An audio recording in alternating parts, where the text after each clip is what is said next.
मुंशी तुताराम संध्या समय कचहरी से घर पहुँचे तो निर्मला ने पूछा, उन्हें देखा? क्या हाल है? मुंशी जी ने देखा कि निर्मला के मुख पर नाम मात्र को भी शोक या चिंता का चिन्ह नहीं है। उसका बनाव सिंगार और दिनों से भी कुछ गाढ़ा हुआ है। मसलन वह गले का हार न पहनती थी, पर आजा वह भी गले में शोभ दे रहा था। झूमर से भी उसे बहुत प्रेम था। वह भी महीन रेशमी साड़ी के नीचे काले काले केशों के ऊपर फानुस के दीपक की भांति चमक रहा था। मुंशी जी ने मुंह फेर कर कहा, बीमार है और क्या हाल बताऊं? निर्मला, तुम तो उन्हें यहाँ लाने गए थे। मुंशी जी ने झुंझला कर कहा, वह नहीं आता तो क्या मैं जबरदस्ती उठा लाता? कितना समझाया कि बेटा घर चलो, वहाँ तुम्हें कोई तकलीफ न होने पावेगी, लेकिन घर का नाम सुनकर उसे जैसे दूना जुवर हो जाता था। कहने लगा, मैं यहाँ मर जाऊंगा लेकिन घर न जाऊंगा। आखिर मजबूर होकर अस्पताल पहुंचा आया और क्या करता।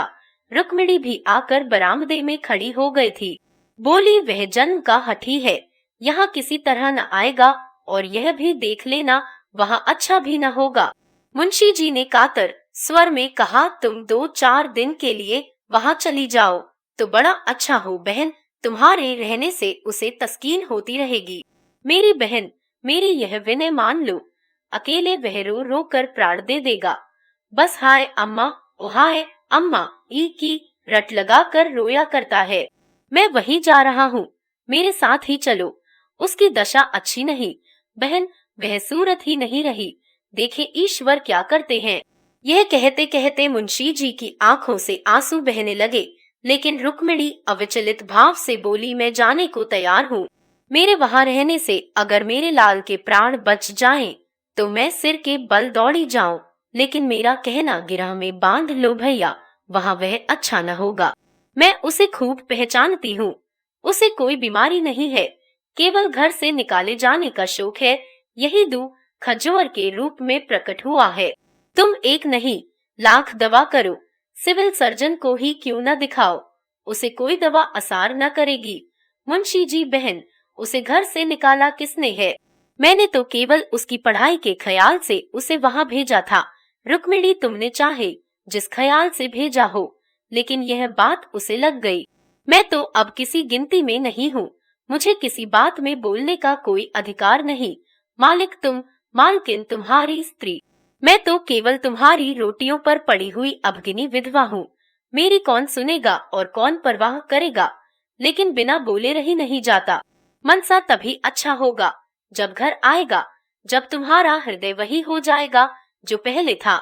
यह कहकर रुक्मिणी वहाँ से चली गई। उनकी ज्योतिहीन पर अनुभवपूर्ण आंखों के सामने जो चरित्र हो रहे थे, उनका रहस्य वह खूब समझती थी और उनका सारा क्रोध निरपराधिनी निर्मला ही पर उतरता था। इस समय भी वह कहते कहते रुक गई कि जब तक यह लक्ष्मी इस घर में रहेंगी, इस घर की दशा बिगड़ती हो जाएगी। उसको प्रकट रूप से न कहने पर भी उसका आशय मुंशी जी से छिपा नहीं रहा। उनके चले जाने पर मुंशी जी ने सिर झुका लिया और सोचने लगे। उन्हें अपने ऊपर इस समय इतना क्रोध आ रहा था कि दीवार से सिर पटक कर प्राणों का अंत कर दे। उन्होंने क्यों विवाह किया था? विवाह करें की क्या जरूरत थी? ईश्वर ने उन्हें एक नहीं 3-3 पुत्र दिए थे। उनकी अवस्था भी 50 के लगभग पहुंच गई थी, फिर उन्होंने क्यों विवाह किया? क्या इसी बहाने ईश्वर को उनका सर्वनाश करना मंजूर था? उन्होंने सिर उठाकर एक बार निर्मला को साहस पर निश्चल मूर्ति देखी और अस्पताल चले गए। निर्मला की साहस छवि ने उनका चित्त शांत कर दिया था। आज कई दिनों के बाद उन्हें शांति मैसर हुई थी। प्रेम पीड़ित हृदय इस दशा में क्या इतना शांत और अविचलित रह सकता है? नहीं, कभी नहीं। हृदय की चोट भाव कौशल से नहीं छिपाई जा सकती।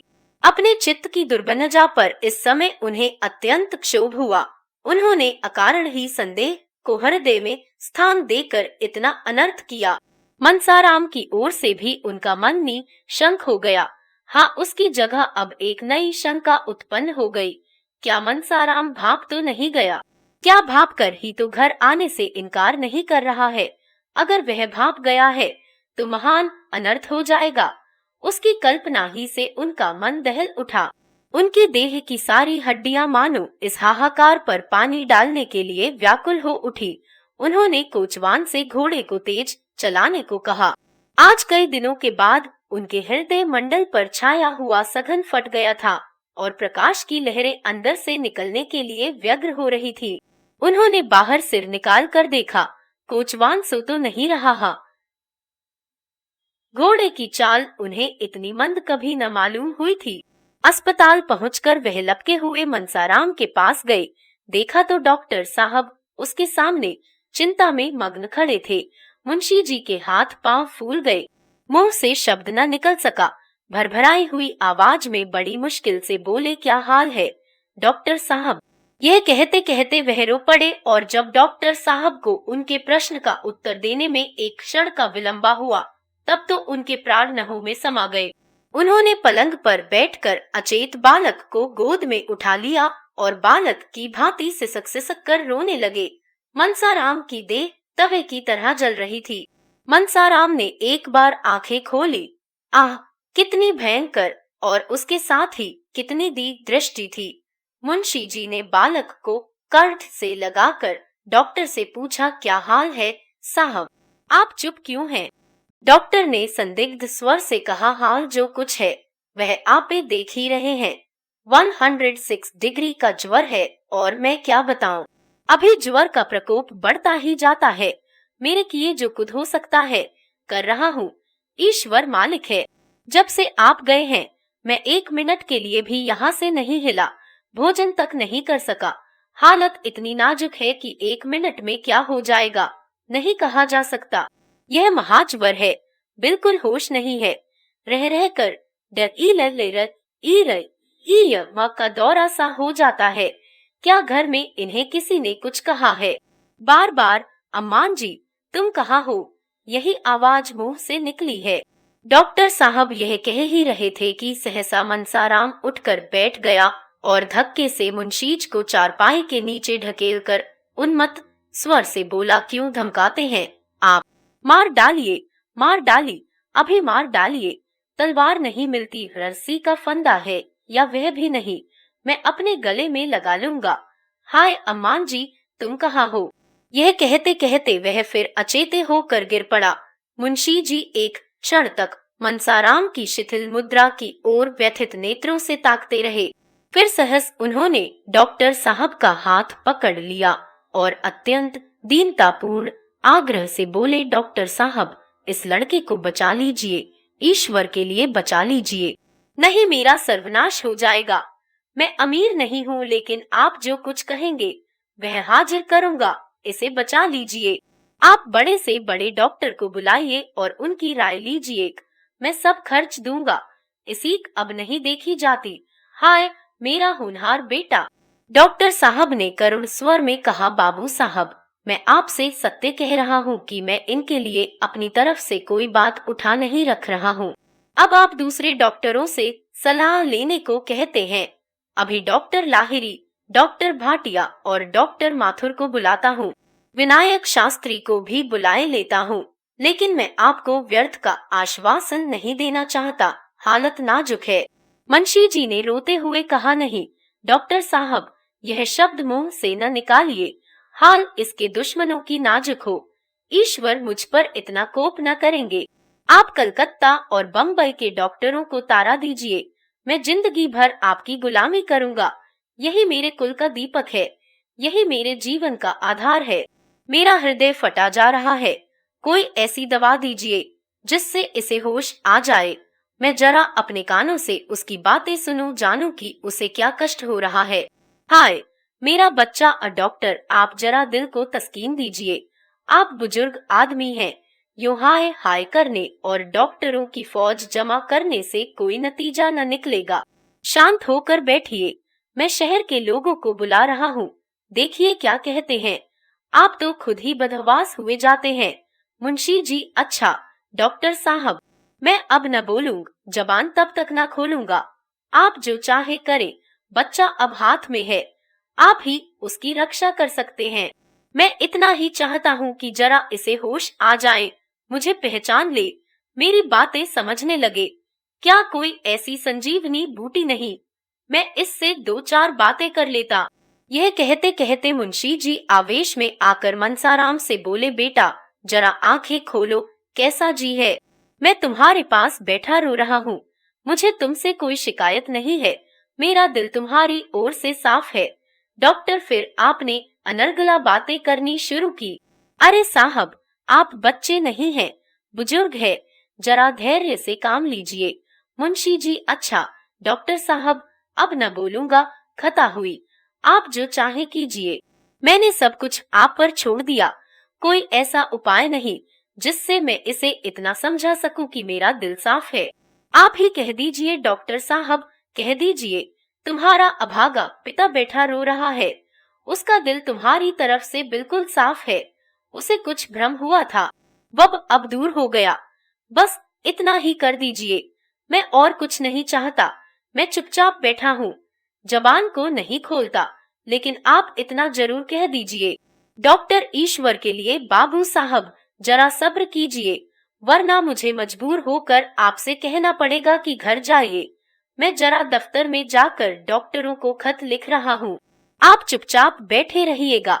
निर्दयी डॉक्टर, अजवान बेटे की यह दशा देखकर कौन पिता है जो धैर्य से काम लेगा। मुंशी जी बहुत गंभीर स्वभाव के मनुष्य थे। यह भी जानते थे कि इस वक्त हाय हाय मचाने से कोई नतीजा नहीं, लेकिन फिर भी इस समय शांत बैठना उनके लिए असंभव था। अगर दैव गति से यह बीमारी होती तो वह शांत हो सकते थे, दूसरों को समझा सकते थे, खुद डॉक्टरों का बुला सकते थे, लेकिन क्या यह जानकर भी धैर्य रख सकते थे कि यह सब आग मेरी ही लगाई हुई है। कोई पिता इतना वज्र हृदय हो सकता है? उनका रोम रोम इस समय उन्हें धिक्कार रहा था। उन्होंने सोचा, मुझे यह दुर्भावना उत्पन्न ही क्यों हुई? मैंने क्या बिना किसी प्रत्यक्ष प्रमाण के ऐसी भीषण कल्पना कर डाली? अचदा, मुझे उस दशा में क्या करना चाहिए था? जो कुछ उन्होंने किया उसके सिवा वह और क्या करते, इसका वह निश्चय न कर सके। वास्तव में विवाह के बंधन में पड़ना ही अपने पैरों में कुल्हाड़ी माराना था। हाँ, यही सारे उपद्रव की जड़ है। मगर मैंने यह कोई अनोखी बात नहीं की। सभी स्त्री पुरुष का विवाह करते हैं, उनका जीवन आनंद से कटता है। आनंद की अचदा से ही तो हम विवाह करते हैं। मोहल्ले में सैकड़ों आदमियों ने दूसरी, तीसरी, चौथी, यहाँ तक कि 7वीं सदियां की हैं, और मुझसे भी कहीं अधिक अवस्था में वह जब तक जिए आराम ही से जिए। यह भी नहीं हाँ कि सभी स्त्री से पहले मर गए हों। दुहाज तिहाज होने पर भी कितने ही फिर रंडुए हो गए। अगर मेरी जैसी दशा सबकी होती तो विवाह का नाम ही कौन लेता।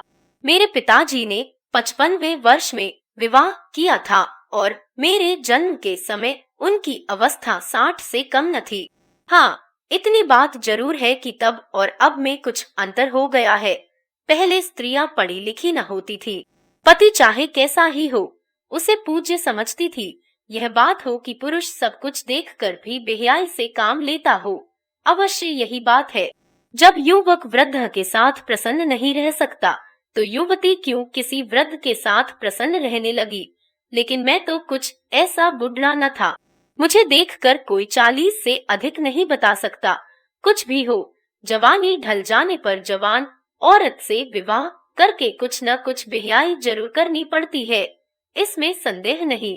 स्त्री स्वभाव से लज्जाशील होती है, उल्टाओं की बात तो दूसरी है, पर साधारणत स्त्री पुरुष से कहीं ज्यादा संयमशील होती है। जोड़ का पति पाकर वह चाहे पर पुरुष से हंसी दिल्लगी कर ले, पर उसका मन शुद्ध रहता है। बेजोड़े विवाह हो जाने से वह चाहे किसी की ओर आंखें उठाकर न देखे, पर उसका चित्त दुखी रहता है। वह पक्की दीवार है, उसमें सबरी का असर नहीं होता। यह कच्ची दीवार है और उसी वक्त तक खड़ी रहती है जब तक इस पर सबरी न चलाई जाए। इन्हीं विचारों में पड़े पड़े मुंशी जी का एक झपकी आ गई। मने के भावों ने तत्काल स्वप्न का रूप धारण कर लिया। क्या देखते हैं कि उनकी पहली स्त्री मनसाराम के सामने खड़ी कह रही है, सवा आमन, यह तुमने क्या किया? जिस बालक को मैंने अपना रक्त पिला पिला कर पाला उसको तुमने इतनी निर्दयता से मार डाला। ऐसे आदर्श चरित्र बालक पर तुमने इतना घोर कलंक लगा दिया। अब बैठे क्या बिसूरते हो? तुमने उससे हाथ धो लिया। मैं तुम्हारे निर्दया हाथों से छीनकर उसे अपने साथ लिए जाती हूँ। तुम तो इतनो शक्की कभी न थे। क्या विवाह करते ही शक को भी गले बांध लाए? इस कोमल हृदय पर इतना कठारे आघात और इतना भीषण कलंक और इतना बड़ा अपमान सहकर जीने वाले कोई बेहिया होंगे? मेरा बेटा नहीं सह सकता। यह कहते कहते उसने बालक को गोद में उठा लिया और चली।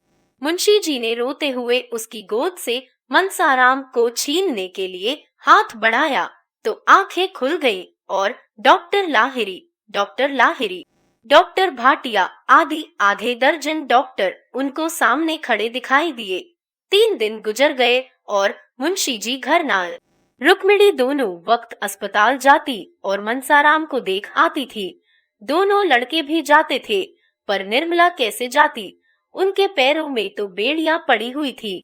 वह मनसाराम की बीमारी का हाल चाल जानने के लिए व्यग्र रहती थी। यदि रुक्मिणी से कुछ पूछती थी तो ताने मिलते थे और लड़कों से पूछती तो बेसिर पैर की बातें करने लगते थे। एक बार खुद जाकर देखने के लिए उसका चित्त व्याकुल हो रहा था। उसे यह भय होता था कि संदेह ने कहीं मुंशी जी के पुत्र प्रेम को शिथिल न कर दिया हो।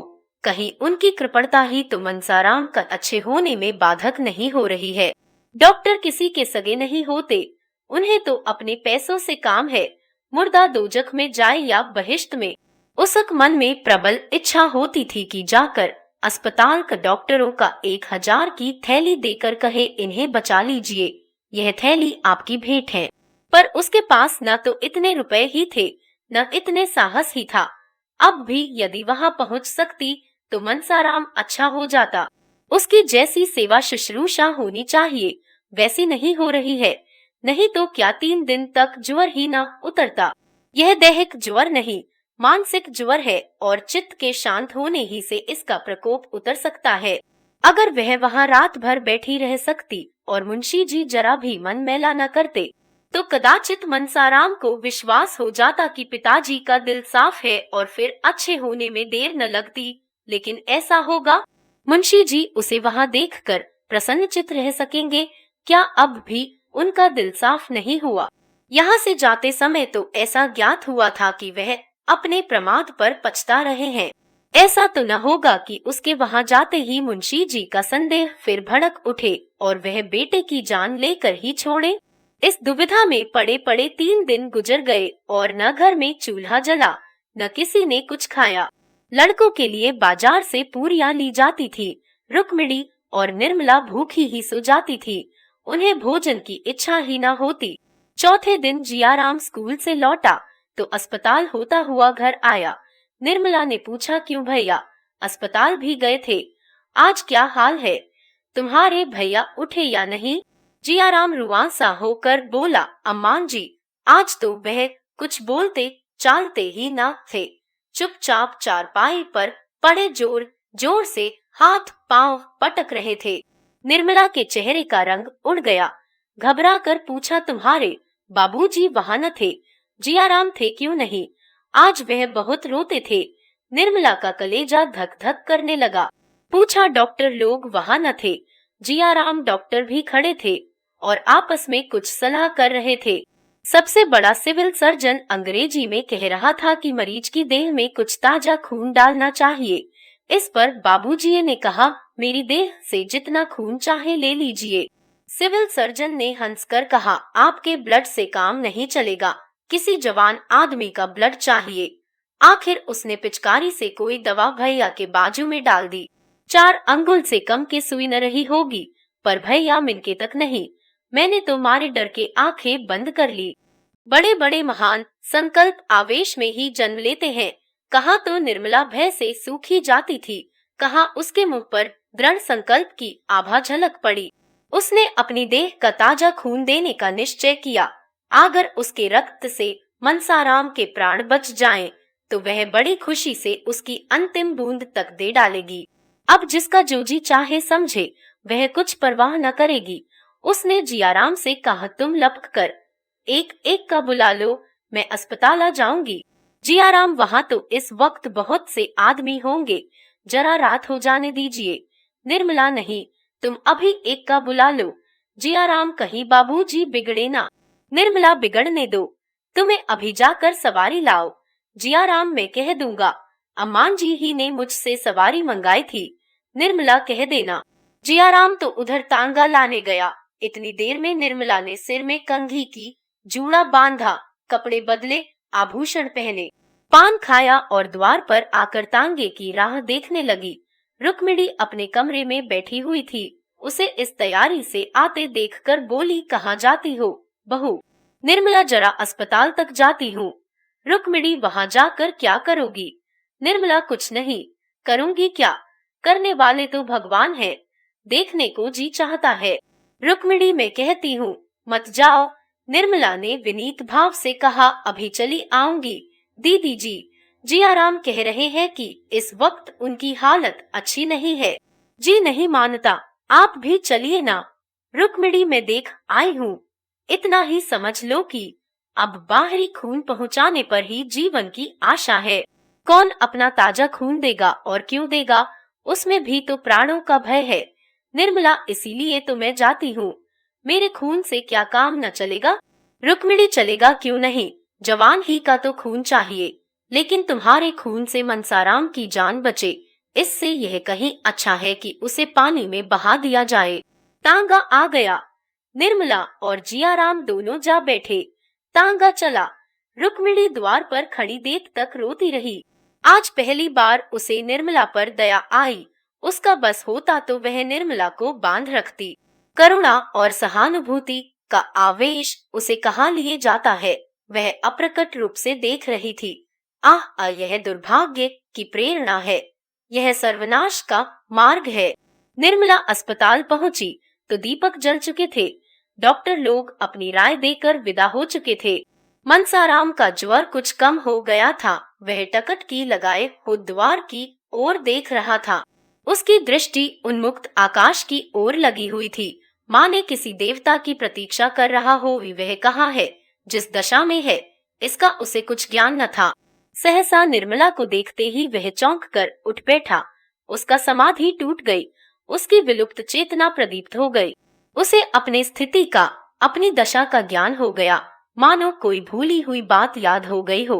उसने आंखें फाड़कर निर्मला को देखा और मुंह फेर लिया। एकाएक मुंशी जी तीव्र स्वर से बोले, तुम यहाँ क्या करने आई? निर्मला अवाक रह गई। वह बतलाए कि क्या करने आई। इतने सीधे से प्रश्न का भी वह कोई जवाब दे सकी। वह क्या करने आई थी?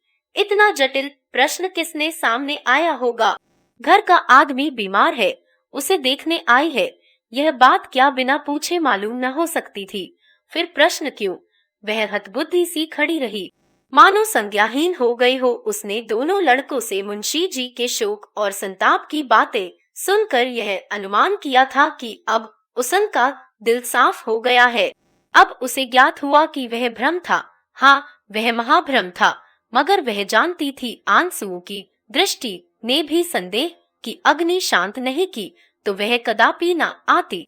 वह कुड़कुड़ाकर मर जाती, घर से पांव न निकालती। मुंशी जी ने फिर वही प्रश्न किया, तुम यहाँ क्यों आई? निर्मला ने भी शंक भाव से उत्तर दिया, आप यहाँ क्या करने आए हैं? मुंशी जी के नथुने फड़कने लगा। वह झल्लाकर चारपाई से उठे और निर्मला का हाथ पकड़कर बोले, तुम्हारे यहाँ आने की कोई जरूरत नहीं, जब मैं बुलाऊं तब आना, समझ गई? अरे यह क्या अनर्थ हुआ? और मनसाराम, जो चारपाई से हिल भी न सकता था, उठकर खड़ा हो गया। औग्र निर्मला के पैरों पर गिरकर रोते हुए बोला, अम्मान जी, इस अभागे के लिए आपको व्यर्थ इतना कष्ट हुआ। मैं आपका स्नेह कभी भी न भूलूंगा। ईश्वर से मेरी यही प्रार्थना है कि मेरा पुण्य जन्म आपके गर्भ से हो, जिससे मैं आपके ऋण से अर्ण हो सकूं। ईश्वर जानता है, मैंने आपको विमाता नहीं समझा, मैं आपको अपनी माता समझता रहा। आपकी उम्र मुझसे बहुत ज्यादा हो, लेकिन आप मेरी माता के स्थान पर थी और मैंने आपको सदैव इसी दृष्टि से देखा।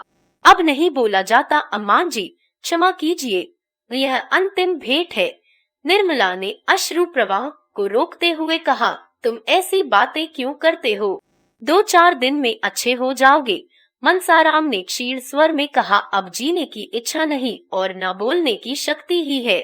यह कहते कहते मनसाराम अशक्त होकर वहीं जमीन पर लेट गया।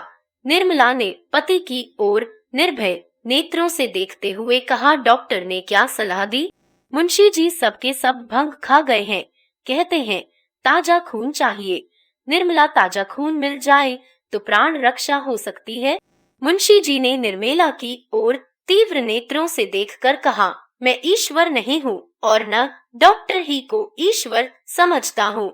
निर्मला, ताजा खून तो ऐसी अलभ्य वस्तु नहीं। मुंशी जी, आकाश के तारे भी तो अलभ्य नहीं, अवमोह के सामने खदंक क्या चीज है। निर्मला, मैं अपना खून देने को तैयार हूँ, डॉक्टर को बुलाइए। मुंशी जी ने विस्मित होकर कहा, तुम निर्मला, हाँ, क्या मेरे खून से काम न चलेगा? मुंशी जी, तुम अपना खून दोगी?